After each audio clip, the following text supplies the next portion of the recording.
Doctor से rape murder case की जांच कर रही सीबीआई ने सुप्रीम कोर्ट में स्टेटस रिपोर्ट दाखिल कर दी है। वही एजेंसी ने अदालत में सुनवाई के दौरान बंगाल पुलिस और सरकार पर आरोपों की झड़ी लगा दी।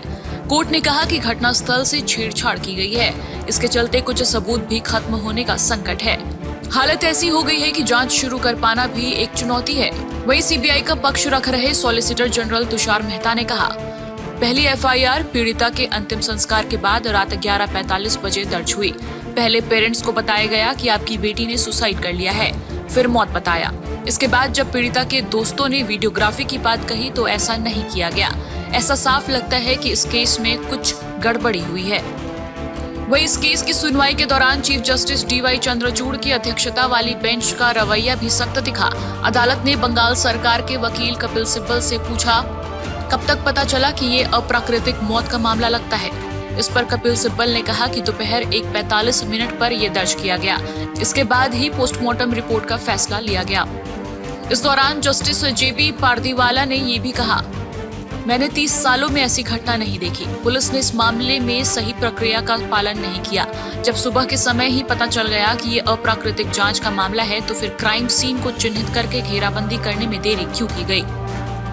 वहीं इस मामले पर कपिल सिब्बल ने कहा कि ऐसा नहीं है, पूरे क्राइम सीन की वीडियोग्राफी भी कराई गई थी। वहीं चीफ जस्टिस डीवाई चंद्रचूड़ ने इस दौरान ये भी कहा कि डॉक्टरों को कई बार लगातार 36 घंटे तक काम करना पड़ता है।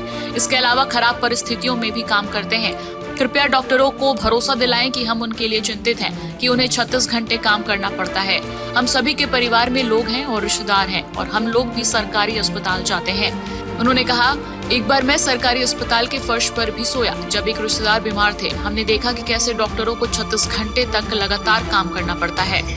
बता दें, कोलकाता केस पर दिन नए खुलासे सामने आ रहे हैं। अब इस मामले पर आरजीकर अस्पताल और कॉलेज के प्रिंसिपल संदीप घोष भी पूरे फंस गए हैं। संदीप घोष की कार सीबीआई दफ्तर लाई गई। इस दौरान सीबीआई के अधिकारियों ने काफी गहन तरीके से संदीप घोष के कार की जांच की।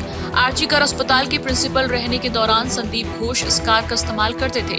कार को परीक्षण के लिए सीजीओ कॉम्प्लेक्स में लाया गया। सीबीआई अधिकारियों ने इस दौरान कार की तरीके से जांच की। बता दें कि इस पूरे केस में पूर्व प्रिंसिपल संदीप घोष की भूमिका सवालों के घेरे में है। ऐसे में सीबीआई संदीप घोष से जुड़े वारदात के सभी पहलुओं की बारीकी से पड़ताल कर रही है। संदीप घोष को लेकर उनके एक पूर्व करीबी ने बड़े खुलासे किए थे। इस दौरान उन्होंने संदीप घोष को लेकर कई चौंकाने वाली बातें भी बताई हैं। सर, आपने 16 साल आरजीकर मेडिकल कॉलेज में काम किया, तो आपने संदीप घोष को बहुत करीब से देखा होगा, उनके साथ भी काम किया। सवाल उठ रहे हैं, वो डॉक्टर है या कोई तृणमूल माफिया से कम है? वो तो क्रिमिनल है। डॉक्टर तो उनको कहा ही नहीं जाएगा, क्योंकि जिस दिन से वो ज्वाइन किया है उसके पहले ये कॉलेज जो है ये 100 साल पुराना कॉलेज है। इसका जो है ईस्टर्न इंडिया में रैंकिंग 1 नंबर रैंक था।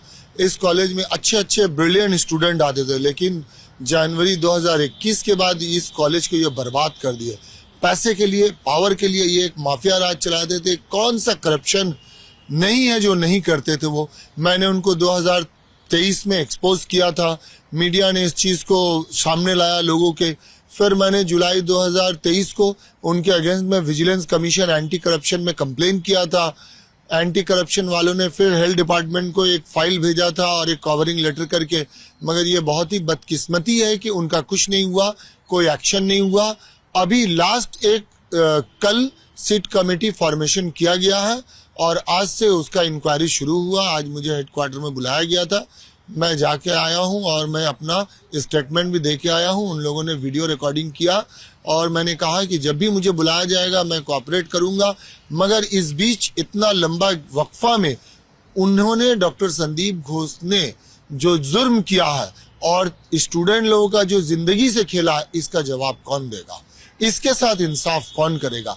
कई स्टूडेंट का उन्होंने लाइफ बर्बाद कर दिया, बहुतों का उन्होंने इंटर्नशिप कंप्लीशन सर्टिफिकेट नहीं दिया। एक माफिया राज चलाते थे, स्टूडेंट लोगों को शराब पीना सिखाते थे, स्टूडेंट लोगों से गलत काम, पैसा वसूली करना, तस्करी करना, ये सब सिखाते थे। यहाँ तक कि वो डेड बॉडी को भी बिक्री करते थे और बाद में उन्होंने डेथ रजिस्टर को भी गायब कर दिया ताकि गवर्नमेंट को इनका सबसे पहले मैंने पर्दाफाश किया था बायोमेडिकल वेस्ट लेकर के, जो इलीगली ये एक रिसाइकिल होता था और कुछ बांग्लादेशी सिटीजन थे, जो मैंने अपनी रिपोर्ट में लिखा भी था।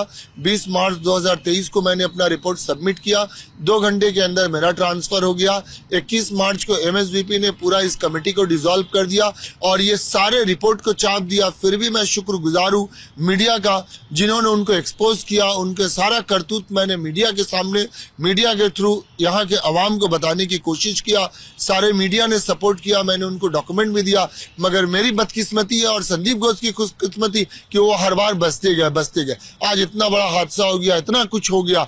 अगर शुरू में गवर्नमेंट इनके अगेंस्ट में एक्शन लेता तो शायद ये सब कुछ नहीं होता। दादा, आप कह रहे थे कि विजिलेंस और एंटी करप्शन में आपने जब वो कंप्लेन दर्ज कराई थी, उनको क्लीन चिट दे दी सरकार ने। कुछ कोई एक्शन ही, बहुत ही इन्फ्लुएंशियल उनके ऊपर, उनका कुछ ब्लेसिंग है, कुछ लोगों का हाथ है। जब 2 बार उनका ट्रांसफर हुआ, एक ऑर्डर तो 48 घंटे के अंदर रिवॉक हो गया और एक ऑर्डर फिर कुछ ही दिनों में रिवॉक होकर फिर उनको प्रिंसिपल के पोस्ट पे बैठा दिया गया।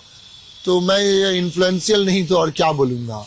क्या कोई तृणमूल कांग्रेस नेताओं का हाथ है? देखिए, तृणमूल कांग्रेस इस तरह से मैं स्पेसिफाई नहीं करूंगा, लेकिन उनके पीछे काफी लोगों का हाथ है और कुछ लोग मिल के ये सारे नेक्सस चलाते हैं और ये मीडिया को एक्सपोज करनी चाहिए ताकि कुछ और मासूम बच्चे उनका शिकार न हो। दादा, आपने अपने कंप्लेंट में लिखा है कि जो अनक्लेम्ड डेड बॉडीज होती है, हाँ, उनके साथ वो क्या मतलब अनक्लेम्ड डेड बॉडी भी वो बेचते थे और कुछ प्राइवेट मेडिकल कॉलेज जैसे ये अनक्लेम्ड बॉडी वो वर्कशॉप के लिए दे देते थे, डिसेक्शन के लिए, और डेथ रजिस्टर ही वो गायब कर दिए थे ताकि इसका कोई रिकॉर्ड ही नहीं मिले। क्योंकि उनके अगेंस्ट में कंप्लेंट भी ताला PS में हुआ था, ये PIL भी हुआ था। मगर ये है कि ये इतना इन्फ्लुएंशियल है कि हर जगह से ये बसते गया। मगर एक तो कहावत है नहीं कि ऊपर वाले की लाठी में आवाज नहीं होता। आप जितना भी जुर्म करेंगे एक दिन आपको यहीं पे हिसाब दे के जाना होगा। लेकिन अनक्लेम्ड डेड बॉडी का पूरा प्रोसीजर होता है, आप उसको ना बेच सकते हैं और बिना मतलब सारे जी, उसका होता है कि आप एक वेटिंग पीरियड होता है कि आप पुलिस को देते हैं, फिर पुलिस बताती है कि इसका कोई वारिस है या नहीं, लावारिस लाश है। फिर उसको उसके अगर हिंदू है तो हिंदू के तरीके से, मुस्लिम है मुस्लिम के तरीके से, सिख है सिख के तरीके से उसका जो है क्रियाक्रम जो किया जाता। लेकिन अब कोई वारिस नहीं है। वो इसमें वो अकेला नहीं थे, इसमें काफी सारे लोग मिले थे। फॉरेंसिक मेडिसिन के भी एक डेमोन्स्ट्रेटर उसके साथ इन्वॉल्व थे, क्योंकि कोई भी ये सब काम अकेला एक आदमी कर नहीं, और सब मिलजुल के खाते थे।